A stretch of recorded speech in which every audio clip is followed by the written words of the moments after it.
But before I do that, I'd like to first of all to give a hand to Mr. Bernie Hall, who volunteered his time to come out. I have to shout out each other. Of course, his partner, Mr. Johnson. Okay. So, take it away, Susan. Good evening, everyone. I am excited to be live and hosting. Thank you, C.A.T.C.H and NCBW for having me. I think it's important for us to be able to have these forums in our own backyard, in our community. As I stated about a week ago, in Black and brown communities, they weren't really doing the best job in the city of Harrisburg and the surrounding areas to bring candidates to our communities, right? We had to go out into the midtowns of it all and far, far away. So I thank C.A.T.C.H for the opportunity to be able to have candidates show up to our neighborhoods so that we can ask the questions that are important for us to become informed voters. Amen. So thank you, C.A.T.C.H, once again. Today we are here to look at the Gulf County Clerk of Courts candidacy as well as the coroner, two very important positions. They are responsible for a lot of the things that impact our lives day in, day out, as well as our loved ones. So we are going to present the Clerk of Courts candidate as well as the coroner. We're going to do introductions, we're going to do platform items, and then we'll get started with some questions. There is an opportunity today to ask questions. I think it's a little intimate today, so we're just going to use the microphone. If you have COVID, take precautions, and you can write your things down. But we are just going to have an intimate session, but I do encourage the audience to ask questions. If there's someone that's not here and they have a question, go ahead and text them and ask them what you want to know, right? So we want to make sure that the questions are asked, even though people are not present, right? We want to get as much information so that we can show up and make 25th and do what we need to do. So I'm going to ask the candidates to come forward to your chairs. So you want to take this chair at this time? Both? Yeah, we're just going to take both of them right now. You guys can be seated.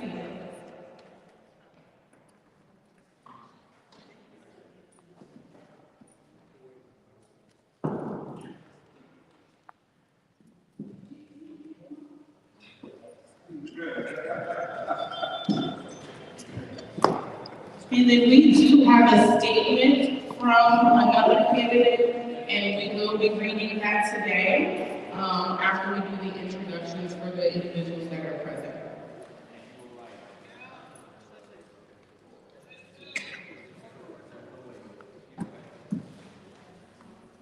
So at this time, we're going to do introductions. If you wanted to do your name and what candidate you are running for, and then a brief introduction about yourself, and then we'll pass it to the other person.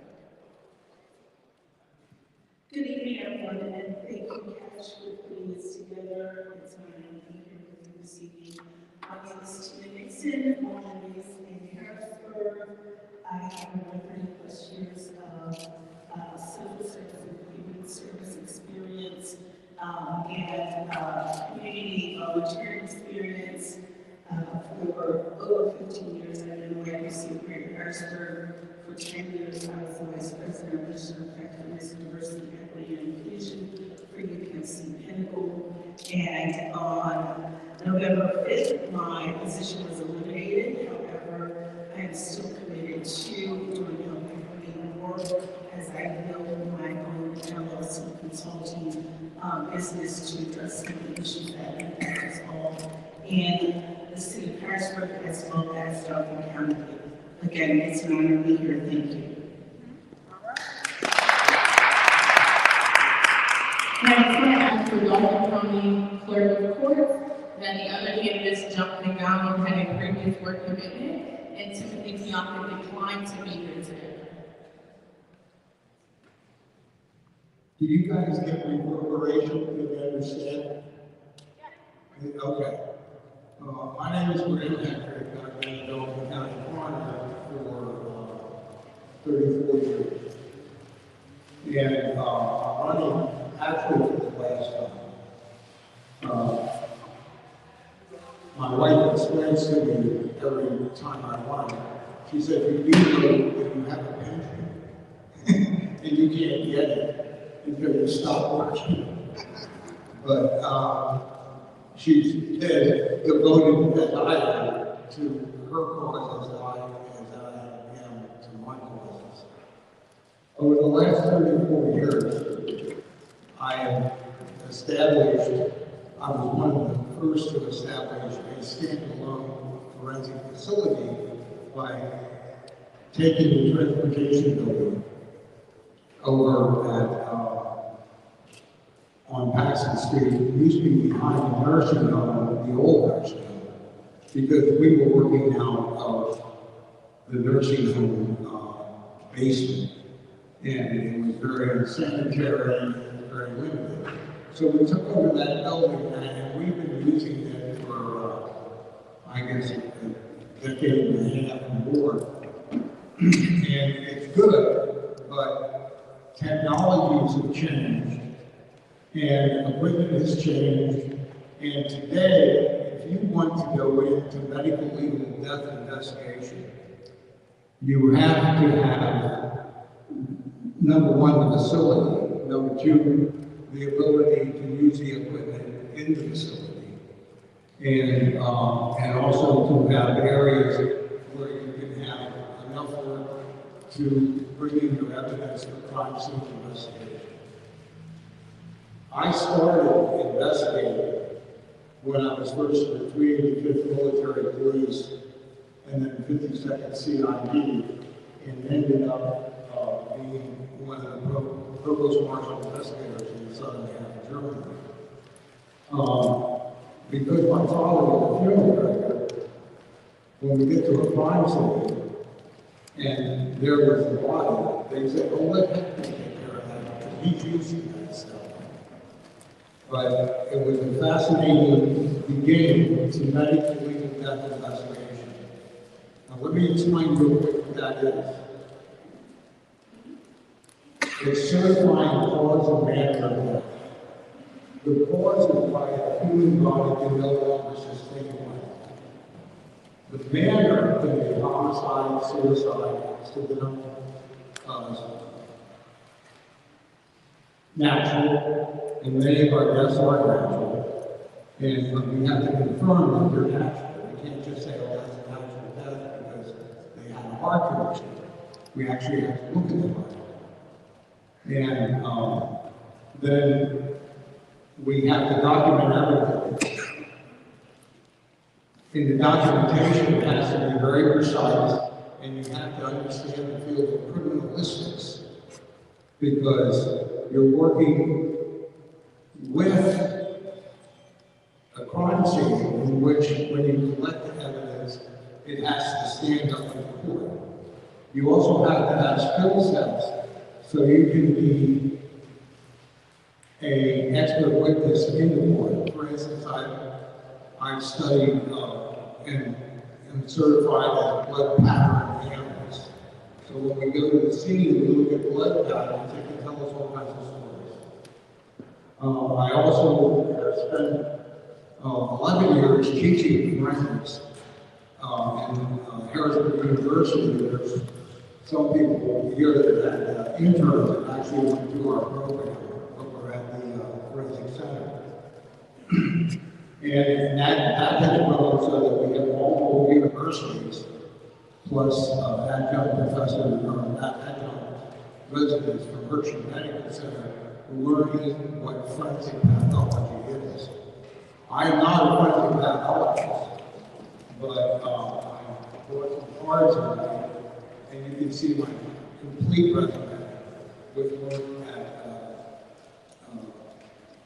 St. Louis School of Medicine on both their basic and their master's course, and also the body farm in Tennessee, where you learn about the ways of decomposition and how to figure out how long a person has been dead. I taught anatomy and physiology with Dr.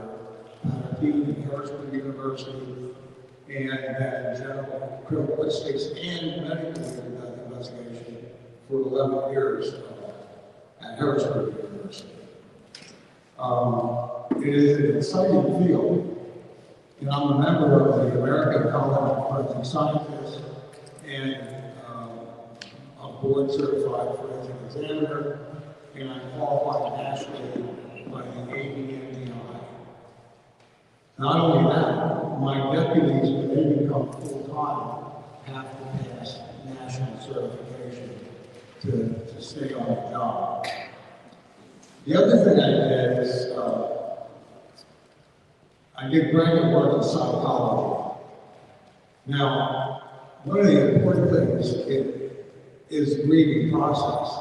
We're not just investigators, we're trying to take people through a process because they've lost a loved one. And it's a tragic thing, and you have to understand the stages of grief. I know those at Wallace Funeral Home know how to do that, because they're working them through the grieving stages. They were first inculcated by a wonderful woman in medicine, and at that time in medicine, women were not that predominant. She was a psychiatrist, and her name was Elizabeth Kubler-Ross, and she talks about the stages of grieving. It is a horrible thing to lose a loved one.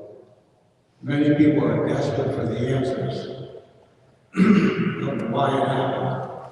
Is it okay if you walk into most of those answers? I think you're answering some of the questions. Oh, but I have okay. the questions to help with the process. Okay, so what I'll tell you is I work for the person who is deceased. I'm not a Democrat or a Republican.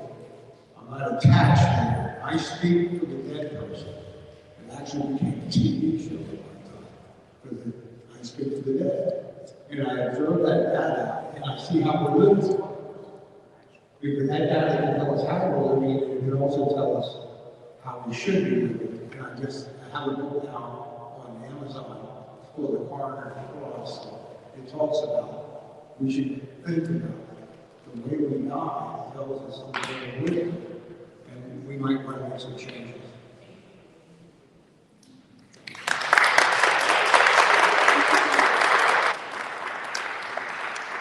Two very skilled individuals that we have up here, so thank you guys for, being brave enough to step back into a can't-existing space. I'm going to start with the coroner. As you just stated, you were nationally recognized as someone who speaks for the dead, but we know across the county that there have been grievances for people who feel that although you do say that you speak for the dead, the answers that you're providing is not to their liking. Many people feel that in speaking for the dead, you've actually not been able to do your due diligence and being able to put the family at ease as what's happening to, or what has happened to their loved one. So in this idea of you speaking to the dead and understanding that the community feels like what you're saying on their behalf might not be as accurate or might not be as telling or giving, what is your goal in trying to make sure that you're doing thorough investigating? And what is your level of transparency in making sure that your work aligns with the medical necessities in your field? Because of the reverberation, it's sort of hard to get. But the number one thing is, and I think that reporter there asked me a question about why I haven't been doing more press conferences, which was I thought that was important. But there was a change downtown in which they wanted a media director. What I do is I think that there's important items that have to go out. And then I'll talk about them. Yesterday we had a press conference on co-sleeping. Now I didn't get that much air, and the odd thing was, the very next call, the very next day, was a baby that died because of co-sleeping. And there's a lot of reasons for that and other improper uses of like a mopping pillow and that type of thing, where a baby can suffocate. So I went there and I articulated that that's a problem. Actually, I was one of the first to do sign in to the community product safety and say, you've got an issue here, we should attack it. Never moved much. Now, there are some times that I don't release things very quickly, and that's because of the intricacy of what I have to do. There could be multiple studies of DNA, to genetic studies, to toxicology, to bone surveys, and all these other studies that we have to do. And I don't normally, they can pan for a long time. Some of those studies can be out there for weeks, sometimes months, when it goes to genetics. So I can't really do a press conference unless we have come to a conclusion. And the goal of that conclusion is you've tested every hypothesis or theory, and you come in with reasonable medical certainty. This is exactly what happened. So I try to stay in touch with the public as much as I can. That change down under the commissioners, where they were decentralized on media, to me, it wasn't as intimate as it was before. And just the other day, they don't have a media director now, so I was just saying, I'm going to do this myself.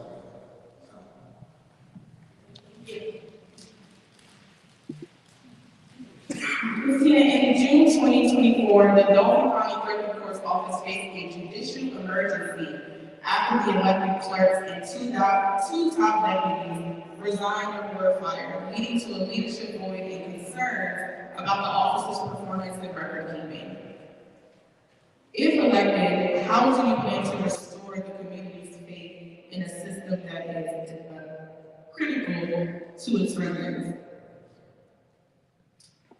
The office of the clerk of courts is to maintain those records and be the gatekeeper of many things as it relates to the judicial system. And from my understanding and research, one of the things that needs to be done is understanding who the gatekeepers are and the subject matter experts are, and also understanding what plans are in place as far as succession planning and emergency planning. As I continue to research and figure out the good, the bad, and the ugly, I learned many things as it relates to systems and efficiency that just don't work. I feel that the role of the clerk of courts is to be that bridge builder between not only those inside the house, but those on the outside with education and a complete understanding of how the systems work and how to create efficiencies so the systems work for everyone and not just a group of folks. So I think that, you know, as a leader and as a person that's led many people, understanding who is working within the office, understanding what their job duties are, and by doing that, having a 360 data plan to really understand the things on the ground jobs that affect the overall operations of the office. And I think you cannot go in and think you know all things. You really have to learn from those individuals who are doing the work. So, as I've always done in any role that I've taken on, is I sit and learn from those who day in and day out do the intake programs, process the documents within the system. And learning systems and understanding systems is very important as well. And being willing to challenge to upgrade the systems that have been in place since, I'm going to say 1924, but I'm pretty sure.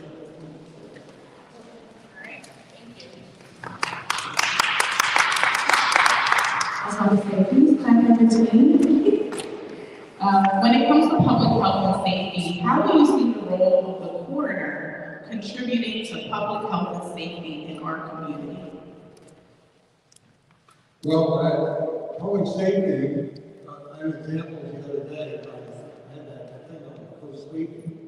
We used to have a program here where you can pick up in multiple areas a crib that actually lock into the side of the bed, so that you wouldn't have to go to sleep. My wife is Hispanic, and they love to go to sleep, you know. So it is okay, but it is also dangerous. It has to be safe. As far as public safety goes, our data goes to the DEA, it goes to the county on drugs, and on accidents, and all this data is compiled both with state and the local government, so that we can see when issues came in. I was the first one to make an announcement that Trank, does anybody know what Trank is? Okay, the Trank was coming up from Philadelphia, and immediately contacted the DEA, and I had one event with, I think it was 16 or 19 people overdosed, and 6 died, because they thought they were buying some crack, and they were buying crack that had crack in it, and they died. So we immediately called and released something about this trend in the drugs that were being passed out at that time. I've always talked about the issues of healthy eating. When I talk to you about something, about healthy eating, and that we have too many processed foods in our own bodies and in our children's bodies. Because nowadays I can see 17 and 18-year-old kids with fatty liver disease. Too much sugar, too many cokes, too much aspartame, and all these other things. So these are things, the data that really hasn't been speaking to us and said, we got to change our ways here. That goes with drugs, and that also goes with the foods we eat and the time we spend on the internet and everything else. We have to have those discussions, they're health discussions, and I think the data from coroners and ME offices are very good for you. Thank you. So as I mentioned earlier, John J.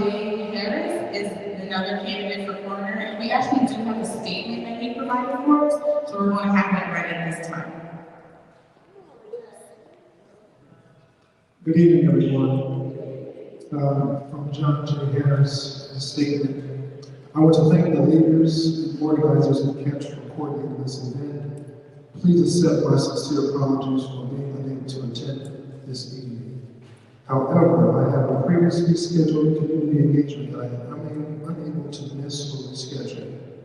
I am sending my good wishes to all of the candidates who are present this evening, and thank you all for your willingness to take on the weight of campaigning because of your love for this community. He went on to say, I am sending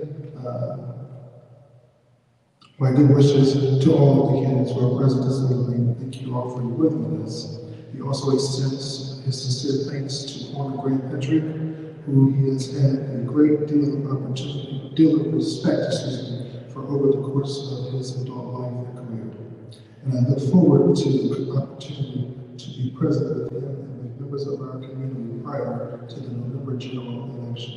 Thank you to all the voters who have made the investment of time in order to be present this evening. Continue to make your voices heard throughout this county. Warmly, John J. Harris. Thank you. Thank you so much. Both of you guys mentioned systems, right? Both of your positions look at the systems that are involved in trying to do the work of the people while also doing the work of the government officials. I'm going to come back to you. Having these conversations where we are discussing the system's role and its balance with you speaking and advocating for the people of the county. Is there any space of advocacy in the work that you've done?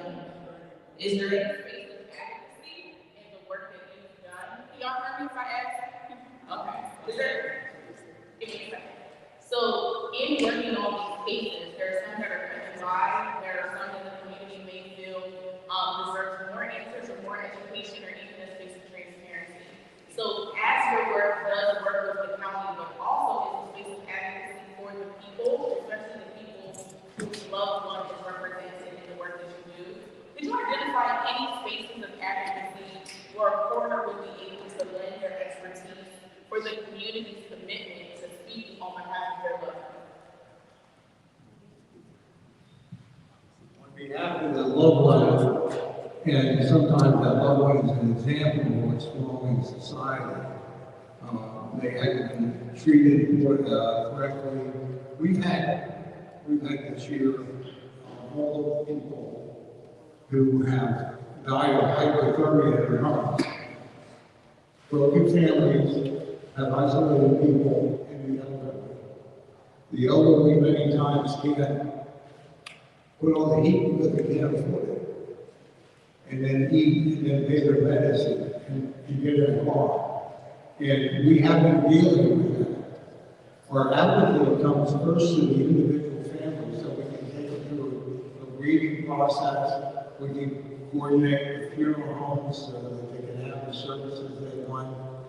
We explain to them very briefly the process of, you have the will, there's a way to get the will done.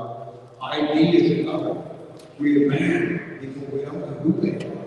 And even going to consulates in Latin America to find out relatives and using DNA, we finally find a relative that we can help with. In advocacy, my wife and I helped start Astonishing Needles, which is it's a scholarship program. No executive director, no overhead, no building, and just hard work by local people in this area. And we have provided almost beyond $150,000 in scholarships. I also talked to them about maybe 300, 400 kids with a PowerPoint I do, which is called Doors, on how to get control of your life. And I worked on that program with Judge Charity and alternative work there. And I said with the food bank that last year gave $25 million of food away, not by paying the lesser price, but it was for free.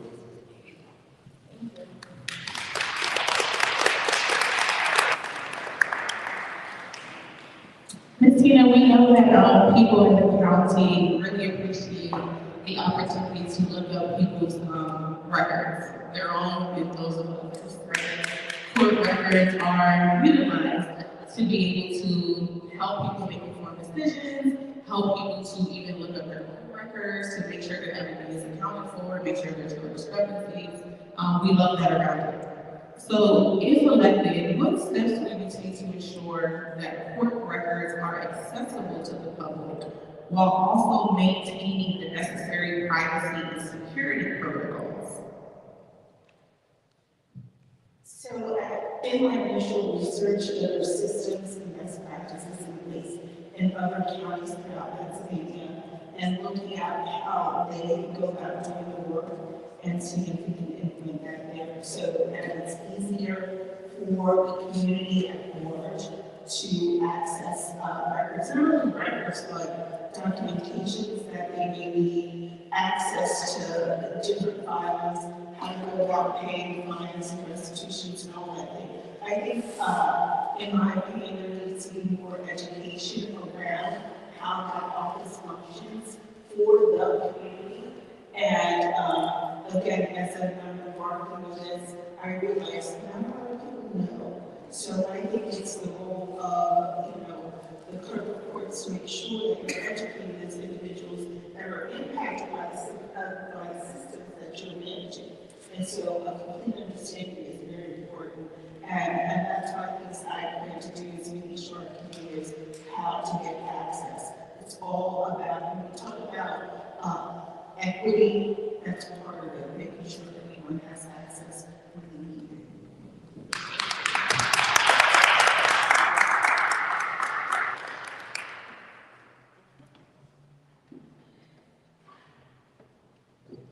A lot of people are faced with challenges with this idea that organizations, a lot of people are facing challenges because they feel like there are a lot of organizations, city officials, you name it, that have been in spaces for 20, 30, 40 years, right? And we understand that as time progresses, there's different cultural understandings, different ways that our society has progressed, and these organizations or city officials may not always be moving along with the times, right? As we start to look at these systems that have been in place 20, 30 years, when it pertains to the coroner's office, there are systems that individuals in the community want to see the opportunity to have different people come in. I'm speaking primarily about agencies like Crime Care, who's been out in the county for a long period of time with a long space of grievances to follow. So as the coroner that's moving into this new season, your last season, but still nonetheless new season, do you have any thoughts on your feelings of these organizations that have been around for a long time, and while the community has had no real vested interest in them continuing those relationships, sometimes contracts make sure that they're still in there? Or do you have any specific thoughts on the future of Crime Care, other agencies, and any of the modernization needs for adult and county prisons specifically?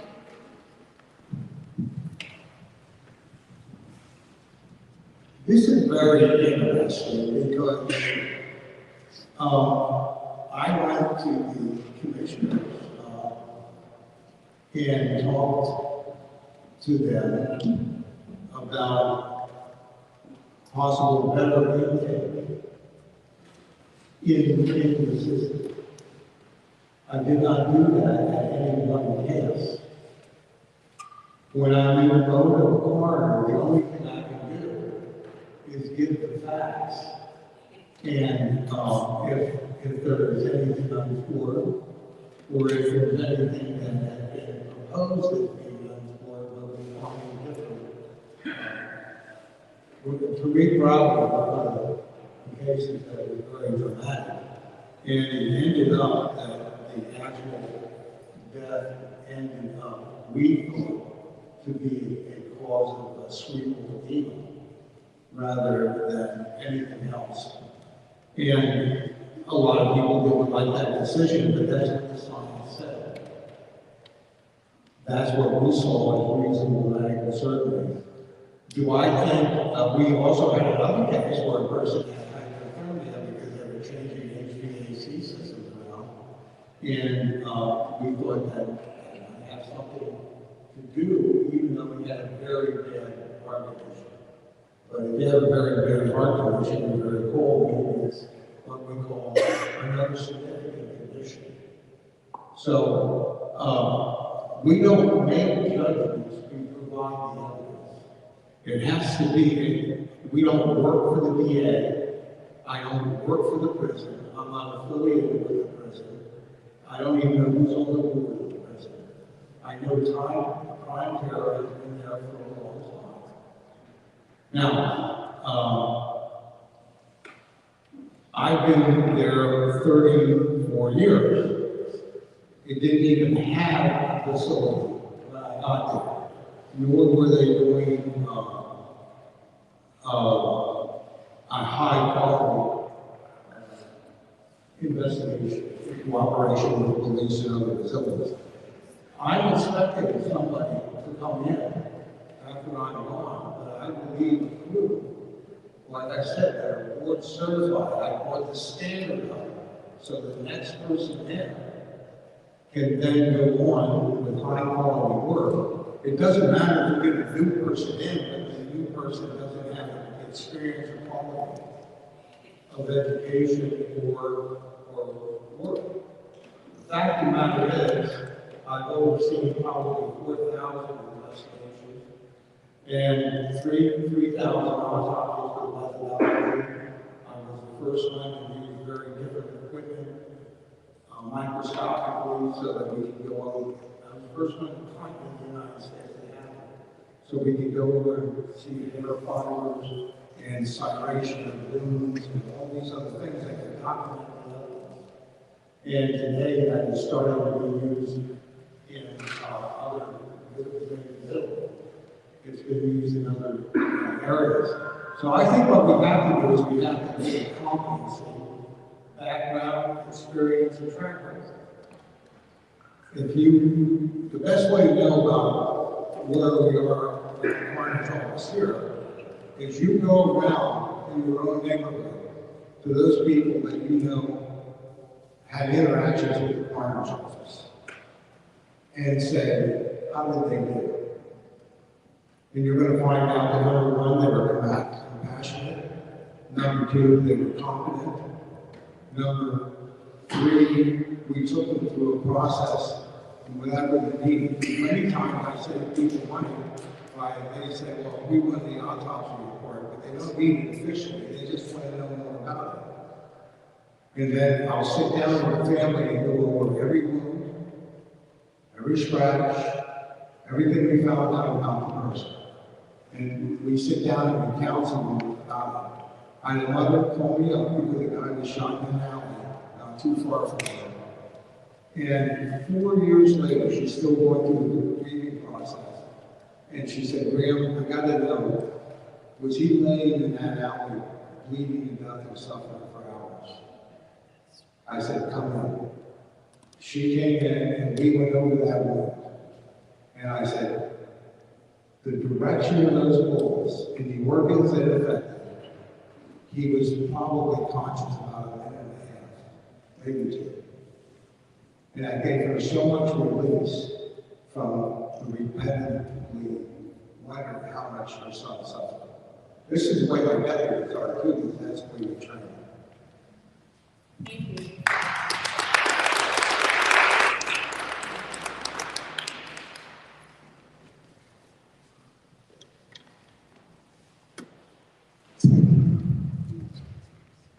How do you plan to address the modernization of court records and processes within Dauphin County?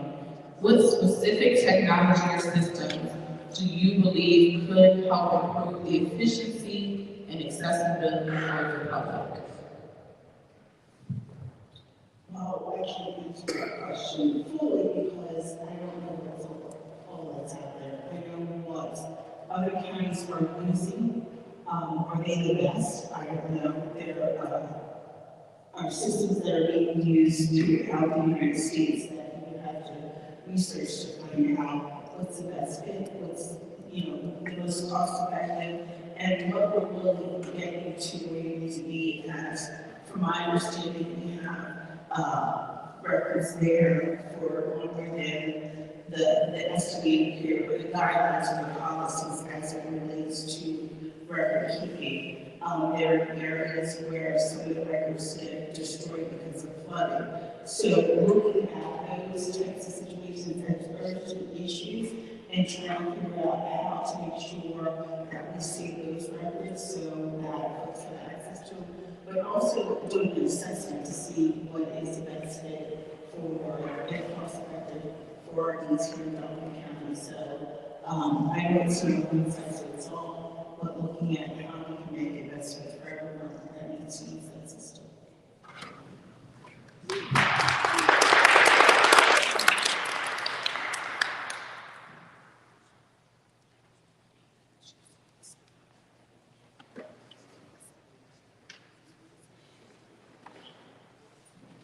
We talk a lot about relationship building, right? And this idea, you started with your conversation talking about your commitment, albeit people believe that you're not present in the community or engaging, that you're very much passionate about it, right?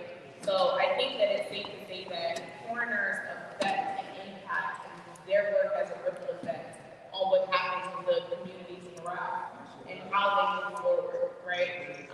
Nonetheless, I think if we are speaking from a person whose position can help to remedy a lot of the community's issues as it pertains to public safety, for example, that the community has a certain level of expectation that certain positions, right, even yours, does their job in a way that it is efficient. So I think I want to go back to the space of advocacy when it comes to coroner, when it comes to Dauphin County, because I think that there's such a level of responsibility in advocating for the needs, whether that be through the education and clearing things up, whether that is through transparency, or rather that is you saying, something does not seem right here in the process of what's going on. You said in this conversation that let me backtrack. When individuals are entering the county prison, they go through an entire physical assessment that is not a part of their office. But we have found that in that process of them going through that physical, that it does not align, or there is not enough information to supplement this idea that there are natural deaths that are occurring. So if natural deaths, are we talking back and forth again? yes. Okay. Okay. And then we can move on to the generalized question about county. Did you want to read this question? Well, Okay. no, I'll take the question. Okay. But what I'm trying to tell you is, when you look, I can give you the facts of what happened to that body in that prison, to the best of our medical certainty. I cannot be an advocate. I understand that. You want to, We give an independent. I think if you're going to finish the question, then we can get to that because it's not about advocacy, right? So, if the coroner's office is responsible for how they go through the process of a person's lifespan or what could have happened and what could have led to someone's unfortunate demise, please let me finish. Because I'm trying to make a point and ask the question. Okay. Yeah. So if what you are saying is that you are discussing the life of a person when they get to your table, and it is a discussion about a natural cause or something that was a pre-existing condition, for example. Give me a second. If it's a pre-existing condition, the way for the community to be able to confirm that is to recognize the baseline, which what you're saying is people in these communities don't have proper access to health care or healthy living. So they might not have a physical that discusses their pre-existing condition at the point of them entering into the facility. Stay with me. If I am entering into a facility and I do not have a baseline or an initial physical that fully details all of these grievances, you can understand why by the time the body gets to you, there's not enough evidence to provide consistency between what you have declared as a cause of death and what the individual has not seen or recognized as a health defect thus far. The only thing logically that would happen is that we would tell that by the physical that takes place as they are entering into the Dauphin County prison, which brings me back to my conversation about the existing health officials at the Dauphin County prison. If you agree with that, then as a coroner, what is your space of understanding about the role that crime care, as well as your office, has in working collectively for the good of the community? Does that make sense? Because you guys are separate, but you're working together to combine a solution. I have to separate my role as being independent of that prison system. Okay. Because if I go to an advocacy, then what I'm doing is I'm interfering with what we're going to do with the evidence. It's up to this parole or the prison board to see that this person died of natural causes, and they should be doing their own procedure autopsy on how ill is the person. And what should we be doing to follow up? I had no recommendations to give to find care, but I can tell them that a person, a young man that was in the prison, had brain swelling, was acting not normal for multiple days. But that's not my job. My job is to be independent of it and say this is exactly what the evidence is. And it's up to those people who run that to say, well, we shouldn't have something that had to turn me That's not my job. I have to be independent. Dr. Ross has to be independent in saying these are the exact causes of the cause and the man who death. You also have to be smart enough to know to do enough testing so that you can come up with the right outcome. So you have to be schooled enough in toxicology and physiology and physiology to say this is what really happened. When we lay out what really happened, there should be a procedural autopsy of everything, where they look at it and say, what could we have done differently? And I agree with that.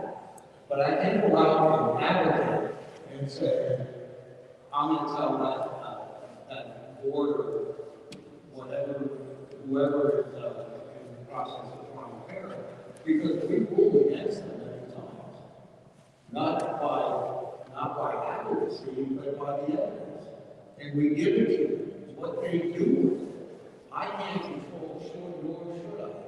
And I shouldn't push on the DA these things, the decision should be. It goes to a court, that court appears, I have to cooperate and give him all the evidence. And then he is the one who decides what I'm going to try. Thank you.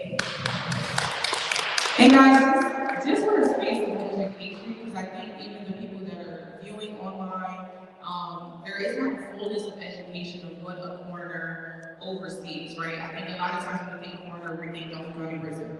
But a coroner's job across the county does not just operate in Dauphin County Prison. So I'm actually, give me 1 second, going to allow you the opportunity to provide an educational moment. Can you give the fullness of what the coroner and the county would cover? Not just Dauphin County Prison, but what is it that you do in your totality of the work? Maybe that would help. I got 8 people. I got a couple part-timers. All the full-timers are very skilled, and if they're not, at this point, because we get to people in, then they have to become nationally certified. They know their work. We have 2 people on a shift. They have to cover 420 square miles. We did 650 scene calls this year. We cleared, I think it was 1,400 cases. We are busy. We are extremely busy. And it is a tough job. I was asked by the commissioner, why do you have 2 people on shift? That's expensive. If you either have a shooting or a car accident or a complicated case down here, and a guy up in Millersburg, miles away, these people can be on an accident scene because of reconstruction and everything else for 8, 9 hours. So you have to have that other deputy running around handling what would be a natural case, or maybe not a natural case. So I was asked that question once by a commissioner, and he said, well, that's pretty expensive. Why do you have 2 people on shift? And I said, well, why don't you come out to and ride with this ones and have a 200-pound decomposing body on the 2nd floor of the house, and you have to bring it down. I said, maybe it's good to have 2 people there, and just for safety itself. So we have a large area to cover. We have a very high caseload, but that can be done, but it takes tremendously good people, skilled people that we have. Thank you.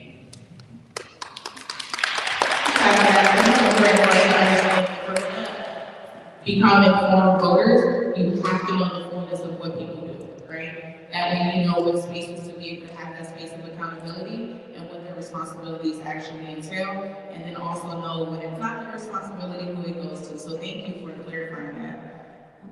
Ms. Tina, there, along the lines of education, as it deals with public engagement, what steps will you take to increase public awareness and understanding of the services provided by the clerk of courts? How will you ensure that the office is responsive to the community's needs? I think first and most importantly is transparency and communication. And when we talk about communication, it's not always about talking, it's listening to understand what the needs are. And also engaging in understanding of the processes that people need to take to get to where they need to be. And even, you know, it's a two-way street, understanding what the community needs, understanding what the capabilities and the power of the office is and it's able to provide, and making sure that you're doing that on a regular basis by, you know, Facebook newsletters, you know, something on Channel 20 so people will actually know what's going on, sharing the information that may have not been shared before about the number of cases, you know, the number of people who get expungements and those type of things, so people really have a clear understanding how the clerk of courts impacts our community as a whole. I think it's important that we work with those individuals within the courthouse and making sure that things are done in the timely manner and executed in a timely manner as part of our Constitution. We all deserve the right to quick trial, and so making sure that we put things in place where things aren't being held up just because of someone's having a bad day or someone doesn't know what to do. So that comprehensive training and understanding and that ongoing learning that we just continue to make sure processes don't stop just because there's one week. Thank you. I'm going to shift gears a little bit and talk about technology and resources. So, with the advancements in forensic science and technology, how do you plan to integrate any new methodologies or tools into the work that you do in order to enhance the accuracy or efficiency of any death investigations? I know this might go over a lot of our head, but with the advancements in forensic science and technology, how do you plan to integrate new methodologies into your office to enhance the accuracy and efficiency of death investigations? Well, we've already done that. Actually, I've done it over the years. Because the advancements have been phenomenal. You have to know the differences between, for instance, different technologies, and you have to use to get the right answer. Just like that what we call the microscope was really a truly good thing, and it's now being picked up by other forensic pathology labs all over the United States. You also have to know what kind of X-rays will tell you about bone coverage and shower use. You have to know all those technologies. You have to be able to read medical reports and see if there's something that would be captured in the medical reports that would show an issue different than the one we have. Because even if you think you have a good theory, you have to test every theory by evidence. So you break it down, and you get more data, and you have to know what you're doing. The same thing with documenting a case so it ends up in court properly. We, on a homicide, would do maybe 300 photographs. 300. And we do that in a methodical way of forensic photography. so that we can provide evidence 10 years down the line. So the new digital technologies really change things as far as photographic work. In the old time film, you might have 25 or 35 shots of a homicide. Like I said, 300. And so that you can, it's virtually like 9 years later, you have to reopen that case. It's like going right into the room that you photographed, because you photographed it so long. So that it's much more technical than before, and multiple are people that want to, I have two specific homicide investigation schools. I've taught about the body and fire deaths to the national firefighters and investigators and firemen. So it's technology really new. We're going to be using a new piece of equipment, and that piece of equipment will give us toxicology information quicker. And the important thing about it is you have the quality and the quantity of a drug. The quality is what kind of drug is it? Is it fentanyl? Is it is it benzodiazepine? What will affect that body? But the next thing is how many nanograms or milligrams of it. And then the third thing is understanding the distribution of the metabolites for that drug as the drug breaks down and goes through the body and the liver and that liver and that sort of thing. This new piece of equipment will get us answers quicker, but we also have to train on it so that we use it properly. So that's an example too of getting information quicker through film. At that time, we tested twice. It's called a presumptive test, where then we know, oh, there's drugs in the system. The second one is a confirming test, and that's done at National Medical Services laboratories while we lecture next month on what we need and what they can give us. So that they understand that if they're calling us and they think, well, maybe we want to do this too. These all can make a difference today. So the technology is far more complex and will be so in the future. But just that one item is $60,000. Thank you.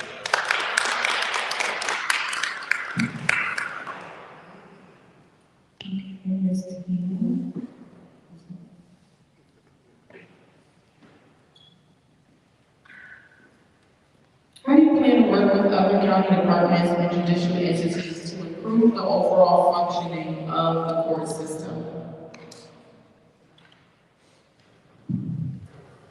There is a statewide voluntary and courts association, and that seems to be a body where everyone comes together to establish best practices and work together. So, having done my research and looking at the information that they engage in, to continue engaging in those types of associations. And again, learning, I think one of the things when we talk about efficiencies, we have to be clear on what we need and what our best practices are. And we talk about the Six Sigma and a lot of great corporations who do this and have it done, but I know how much it's going to cost me if I'm applying for 2 seconds. It's going to cost me $1 million. So really like researching and assessing how when things are done every time you hear how that impacts the overall budget and the cost of not only the dollar cost, but the cost to the community. So looking at those efficiencies and assessments and again engaging in what's already going on. Thank you. I want to ask both of you this question. I want to ask both of you this question as it pertains to your specific roles. In this era of banishing DEI, how will you incorporate minorities into your respective roles and offices? And what will be your measurement stick for merit?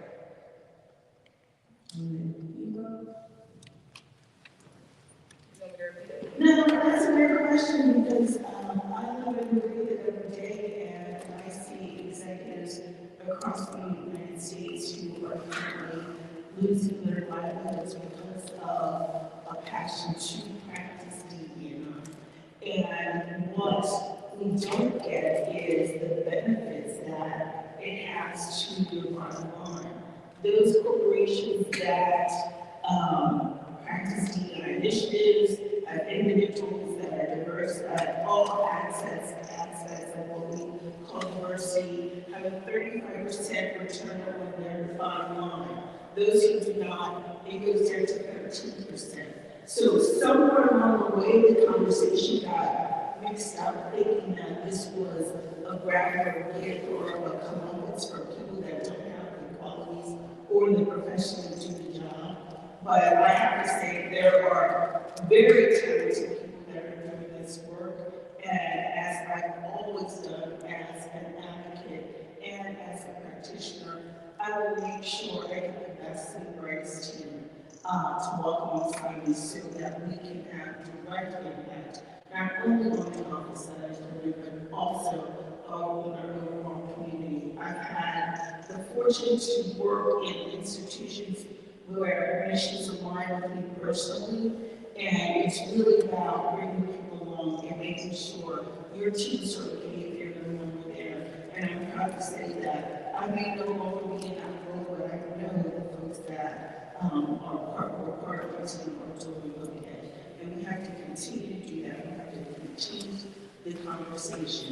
You know, when we talk about jobs, we have groups and gobs of people that are qualified to do a variety of different jobs sitting right here in this room and throughout our community. We just have to give them access and opportunity. And as an advocate, I will continue to do that as well.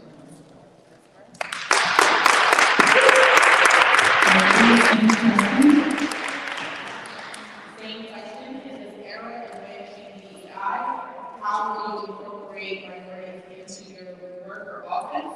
And what will be your measurement stick for merit? Merit.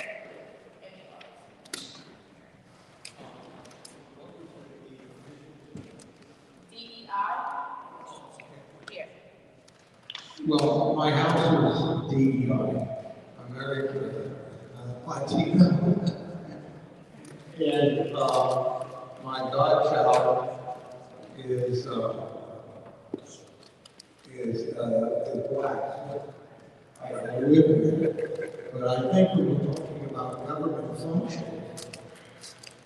what we're talking about is equal pay, men and women.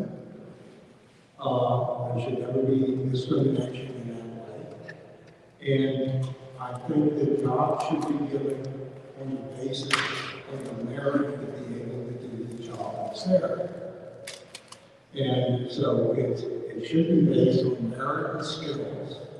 We shouldn't be cutting individuals out in any quota system, in my opinion, because it does not serve quality of any part of government or industry.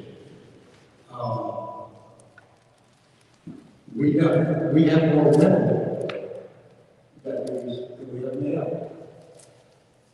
Part of that is because of the educational quality of women that are there, and that's why they were chosen. Because of that, not because they're a man or a woman, a black or a Latino, that's not important. You have to have the skill sets for the job.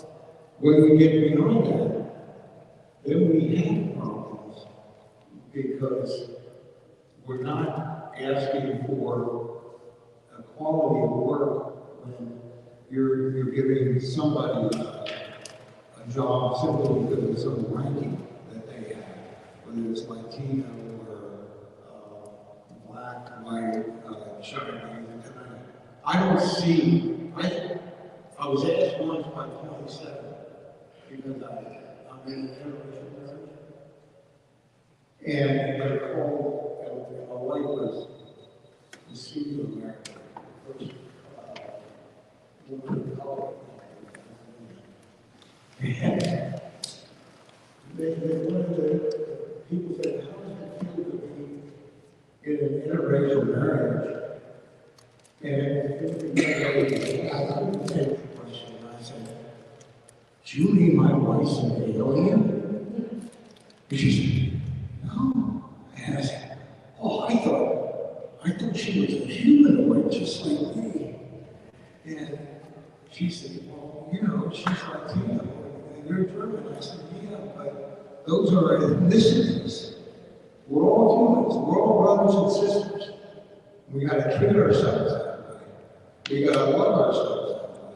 I do that with the family there. I do it with the deputies. I qualify them by their abilities and by their work. And I think that's something we have to really emphasize, that you have to have people that can do the work, do it efficiently, and other than that, I don't care who they go with or anything else. It's up to them to do the job they can. If they can't do that, then it's going to be a non-functioning organization. Thank you.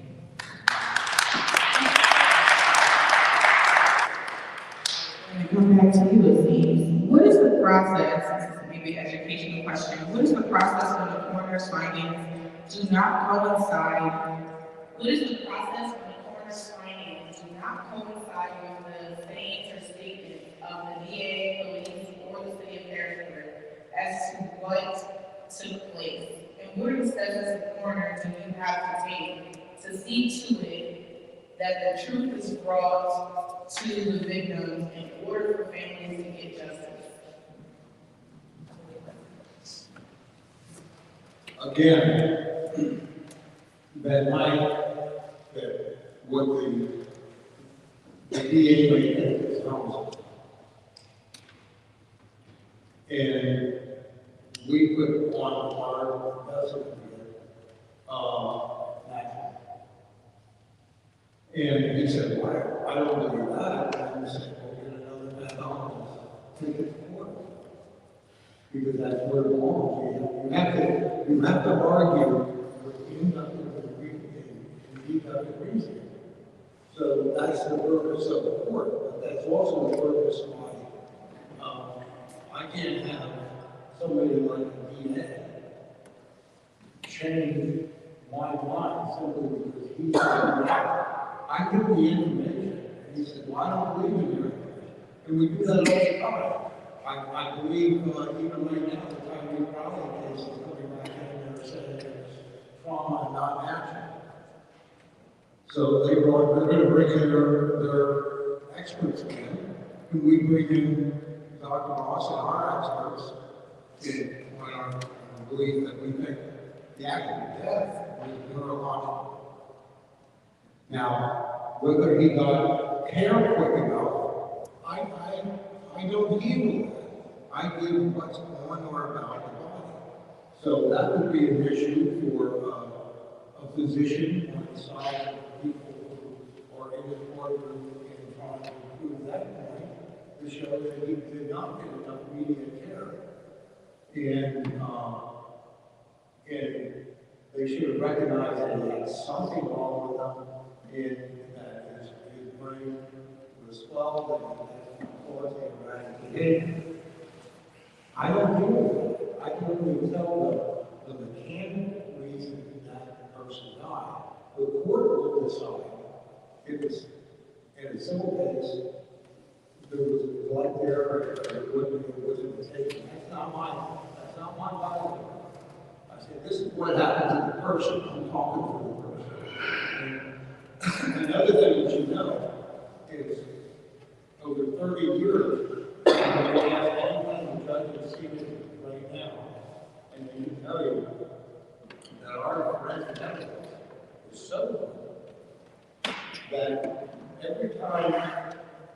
get a plea because we have enough evidence to prove the case, and there's a plea out there, and they plea bargain because the evidence is so good.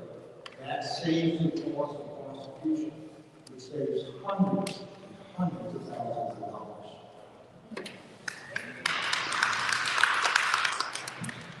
Ms. Tina, in light of potential cuts or limitations, how would you prioritize the resources of the clerk's office to maintain quality services and support the court system effectively? That's a great question. I really would have to see the overall budget, which I haven't.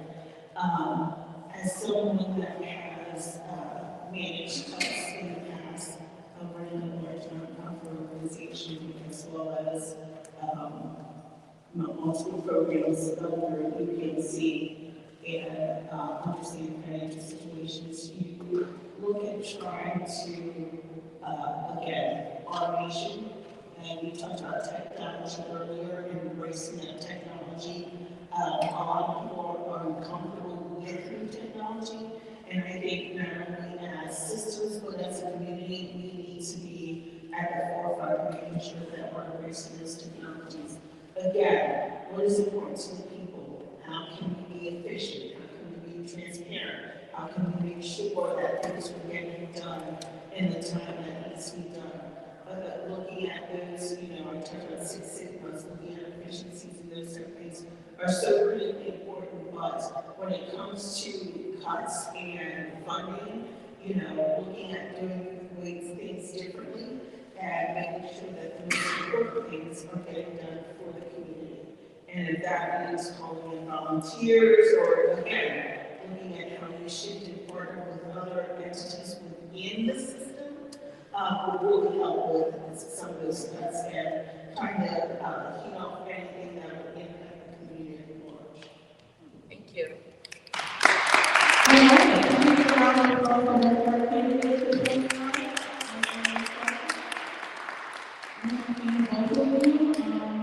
If there are no further questions, I think we've covered a lot today. So we're going to do our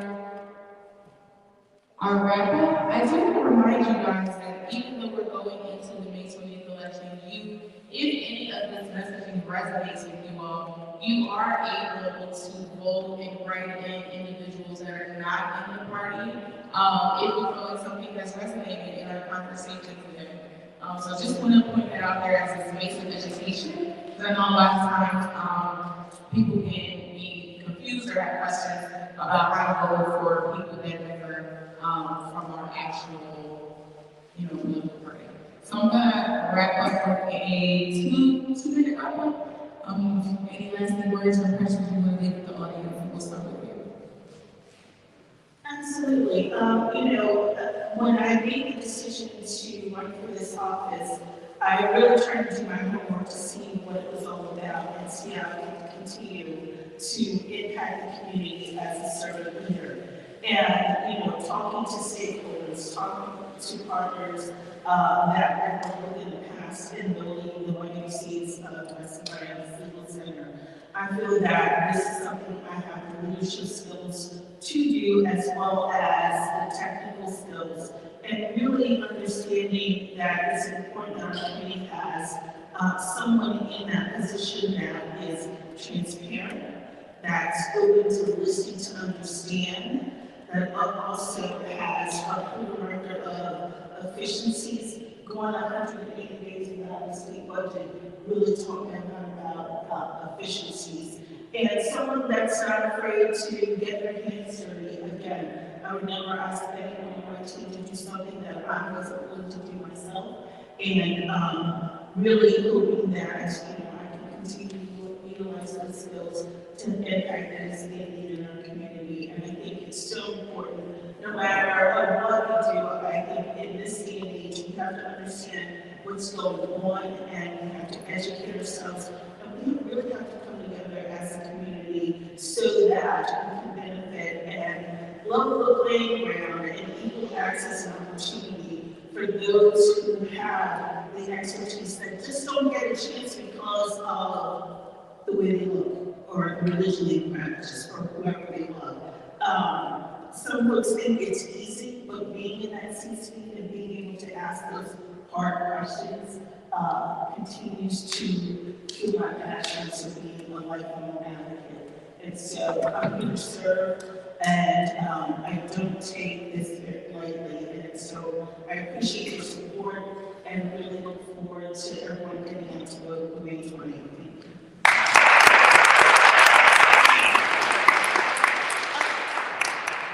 I'm number one, but I haven't made up my mind yet.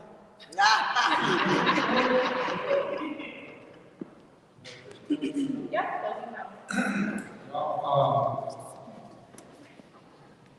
I have this card, it has a QR code on them, and it takes you to brandmaker.com. And I explain why I'm running this kind of stuff, so that everyone can get the things done that have to be done, so that you can go in the next 10 to 20 years.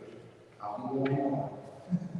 And but people will remember, wow, you really try to set it up so that we can go on and have successful work in forensic and medical and other investigation.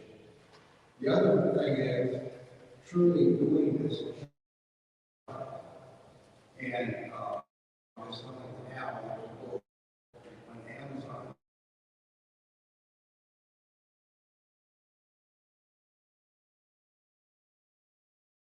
Just for Christians, but for everybody on how we should treat each other and how we should support each other.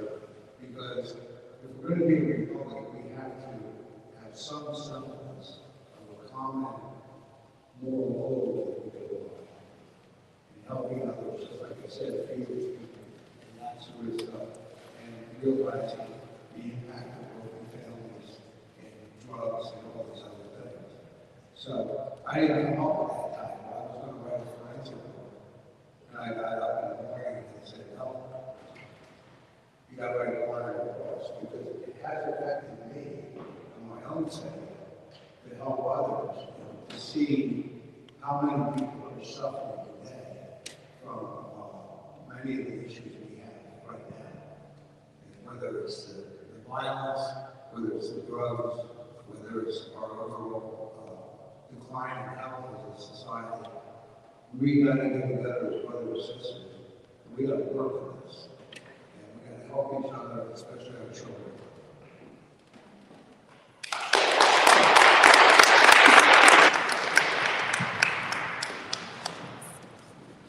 Thank you guys once again for coming. I invite you to mingle. There's a couple of other candidates around here. If you guys have any questions that we didn't get to, please are sticking around for it. Thank you guys for being here.